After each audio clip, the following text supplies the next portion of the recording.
When you tired of all the lies and you wanna hear the truth. Angle. When you tired of all the BS and you want the real news. Angle.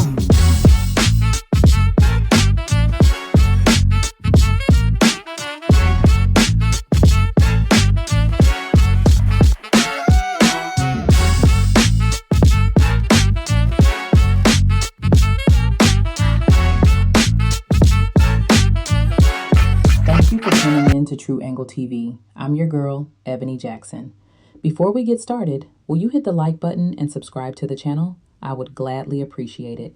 And remember, there is no us without you. I'm starting this series because of the disrespect and the misinformation y'all receive about Black Americans, or FBA, whichever one you want to call us, is ridiculous. They lie about us being on welfare. You do know. Only 13% of Black Americans are on welfare, right?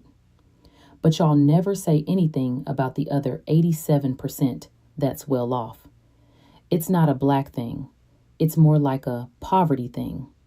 And you do know there's more Blacks in college than in prison, right? Another thing you have wrong about us.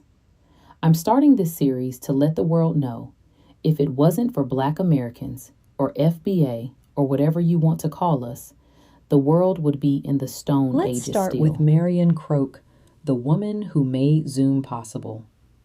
You use Zoom, you FaceTime, you send voice notes, you hop on Google Meet without thinking twice. But none of that would exist without one woman, Dr. Marion Croak. Marion Croak is one of the most influential engineers in modern communication.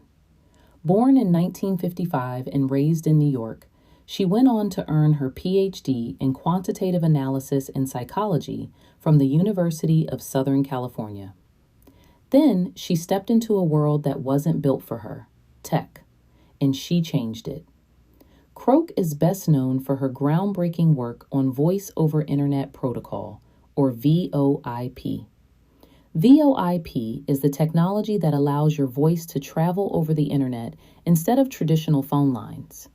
Before VoIP, phone calls required copper wires and physical infrastructure. After VoIP, your voice became data. It could travel anywhere in the world instantly. That innovation became the foundation for Zoom video communications, Apple FaceTime, WhatsApp voice calls, Google Meet. She didn't create Zoom the company, but she helped create the internet-based calling system that Zoom runs on. Without VoIP, there is no Zoom.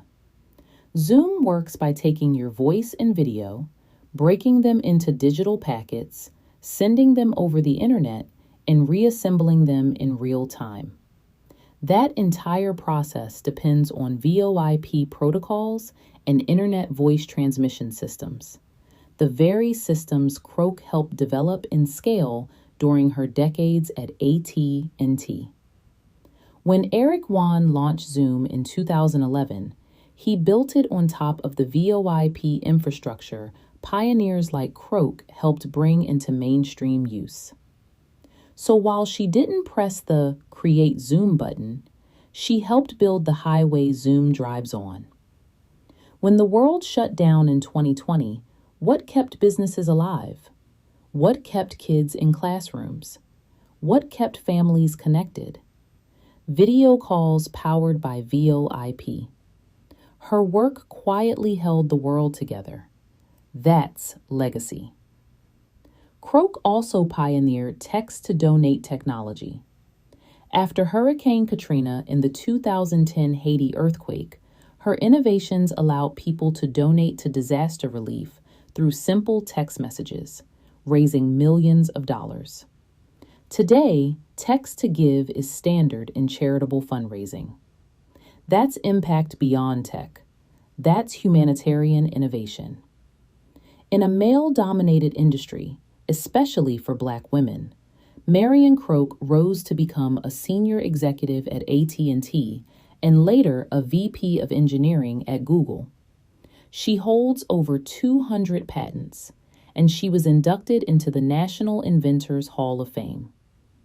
Her success isn't just personal, it's symbolic. We often credit tech revolutions to hoodie-wearing startup founders. But before the startups, before the apps, before the billion-dollar valuations, there were engineers building the invisible systems underneath it all. And one of them was Dr. Marion Croak. So no, she didn't create Zoom. She created the technology that made Zoom possible. And that might be even more powerful.